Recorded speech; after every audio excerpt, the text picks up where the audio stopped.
વિશ્વના 100 સૌથી ગરમ શહેરોમાં તમામ શહેર ભારતના છે। યુપીનું ઓરૈયાબા, બાંદા અને ઇટાવા સૌથી વિશ્વમાં ગરમ શહેર નોંધાયા છે।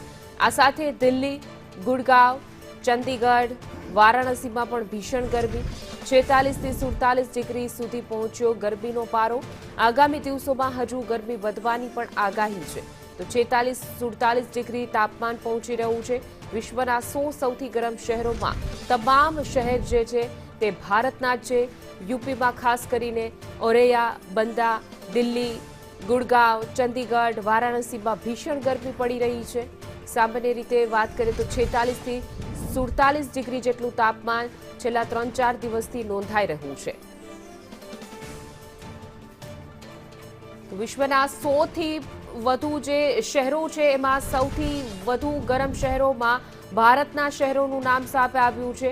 દિલ્હી, ગુડગાંવ સહિતના જે શહેરો અને રાજ્યોમાં સૌથી વધુ ગરમી પડી રહી છે।